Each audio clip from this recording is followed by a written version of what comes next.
Luke 6:38, Jesus said, "Give and it will be given to you."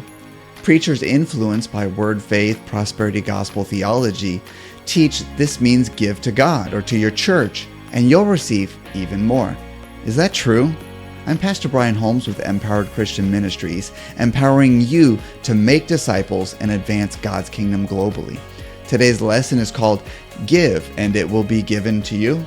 It comes from our course, Fake Faith, from the chapter Prosperity. If you're blessed by the lesson, stick around after to learn more about the course and our network. Enjoy. Give and it will be given to you.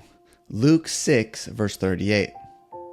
A lot of the times I've heard this specific verse quoted.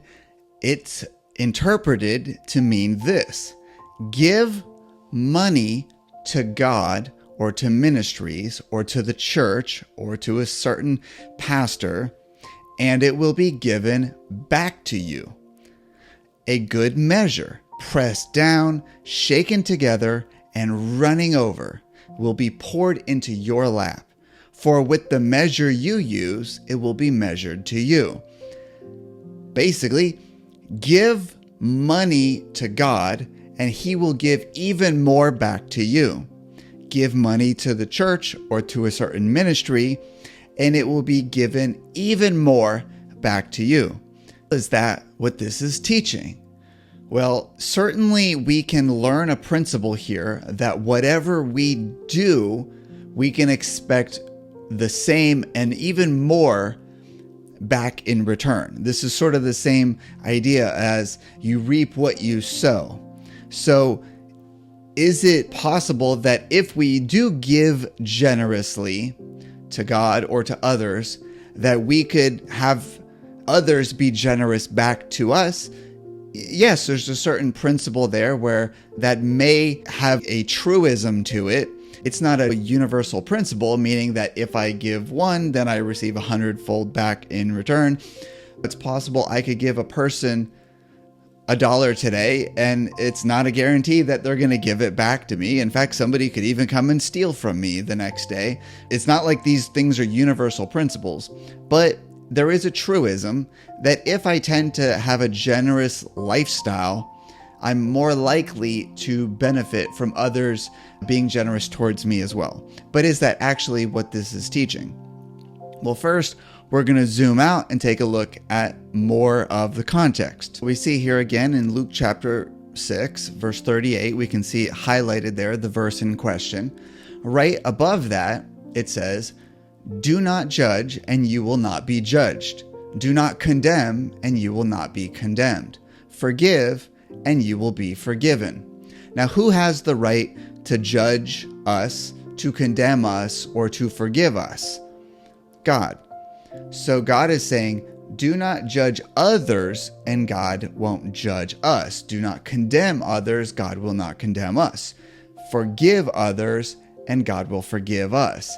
Give, and it will be given to you.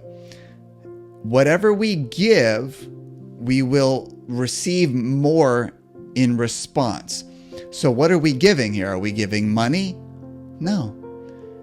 What we're giving is judgment, condemnation, or forgiveness.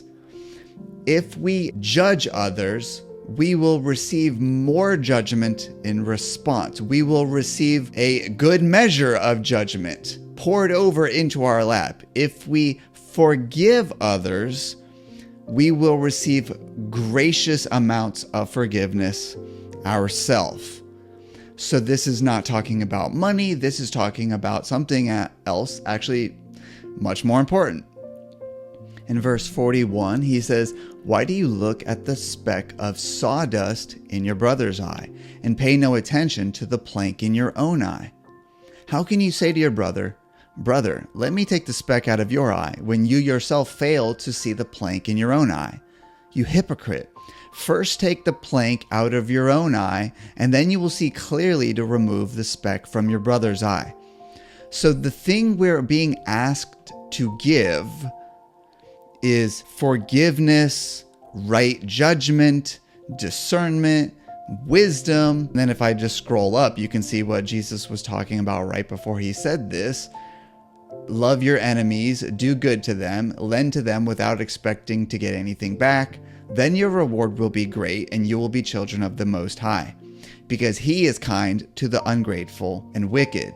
Be merciful just as your Father is merciful.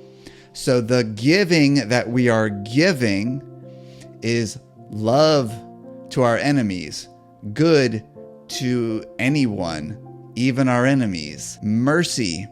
And then the thing we're going to get back in return is love, goodness, mercy, right? God's forgiveness. Even if we were to try to interpret this, the most we could try to make it about money, the lesson here is to lend to our enemies without expecting to get anything back. So if we're going to give, it would be not to the church or to the people we like. It would be to give to our enemies without expecting to get anything back. Now, if what Jesus is telling us is that if you give to others, you will get even more back in return, would that not contradict what he says about without expecting to get anything back?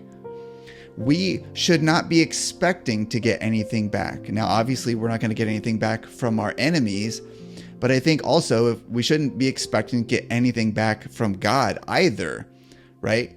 Because then we are not loving our enemies to do good to them.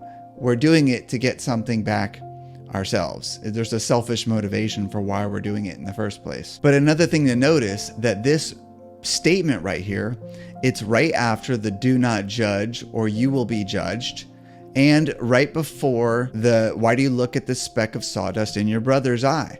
Now we see this actually nestled in between this teaching, which is not in Luke chapter 6 alone. We actually see it in Matthew chapter 7, where it says, do not judge, or you too will be judged. For in the same way as you judge others, you will be judged, and with the measure you use, it will be measured to you.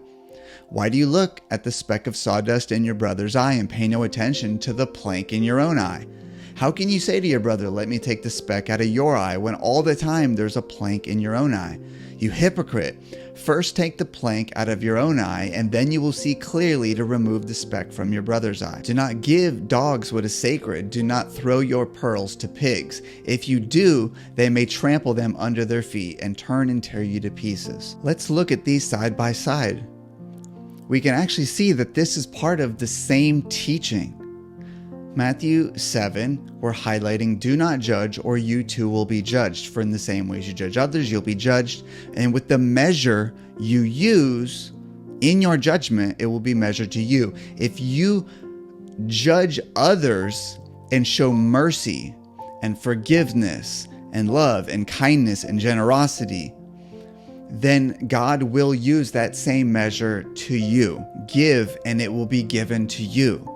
A good measure, pressed down, shaken together, and running over, will be poured into your lap. For with the measure you use, it will be measured to you. So is this promising about money? No, not at all. This is actually about something much more important that we all need to learn when it comes to forgiveness and mercy, and in the way and the approach to how we judge others. Now, let me ask you this. Is there a way to extract from this a principle, a truism, when it comes to finances?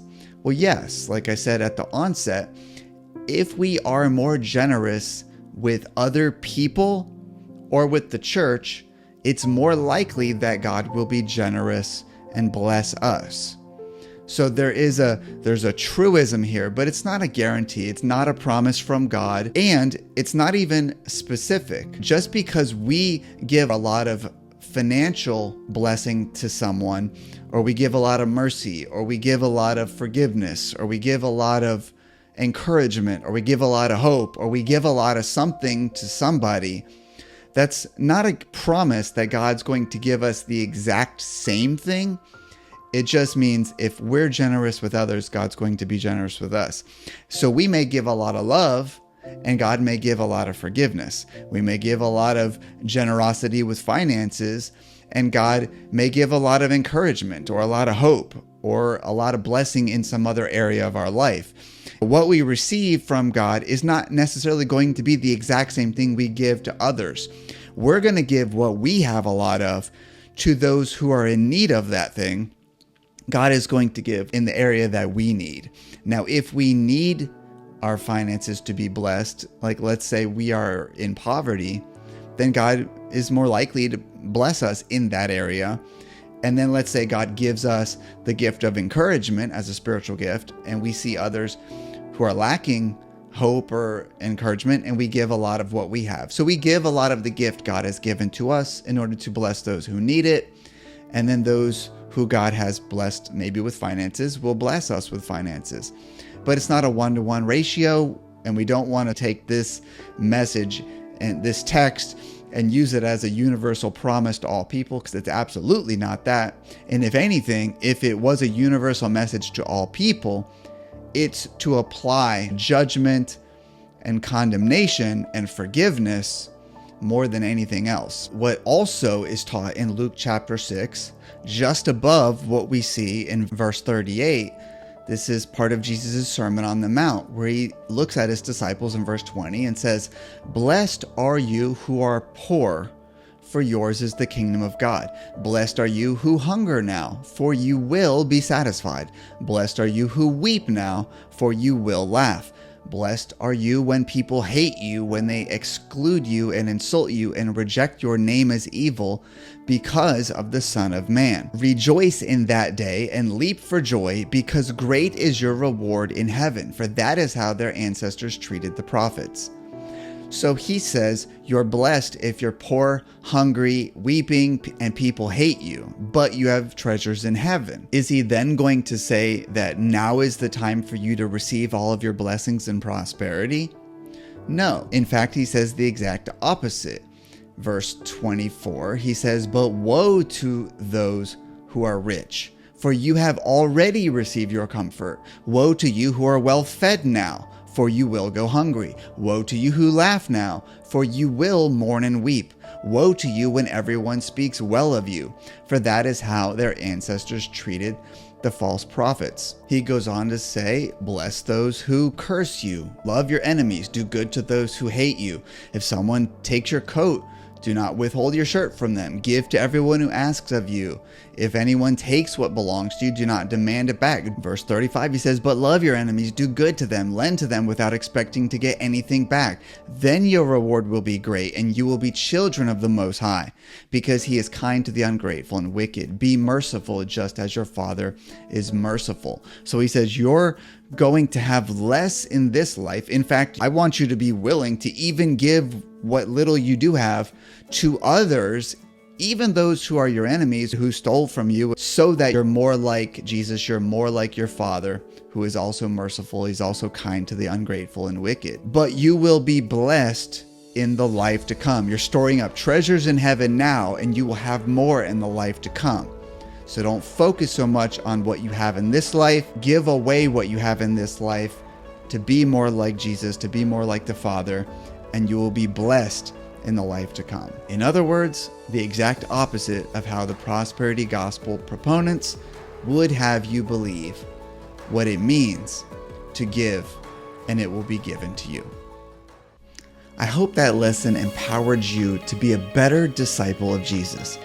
To reach more people with life-changing biblical truth, we're making all our content freely available on YouTube. But reaching the whole world with the gospel is a huge task, so I want to personally invite you to get involved. You can make a tax-deductible donation, buy courses, or join our network and get all our courses, coaching, community, and more for a low monthly rate. Start with our free trial and cancel anytime. Don't let a YouTube algorithm, clickbait thumbnails, and sensationalism determine what you're learning every day. Follow structured curriculum guiding you from new believer to spiritual maturity to ministry leadership. Our courses track your progress, have no ads, include reading and audio mode. Download videos on our app to watch or listen while driving to work or doing chores. Plus, get credit for all your time by earning certificates in our Ministry Academy. 100% online, convenient, do at your own pace, and very affordable. 5 membership levels from forever free to just growing as a disciple to launching your own ministry to those already pastoring a whole church. Click the link to head over there now or watch this video that YouTube thinks you'll enjoy. God bless.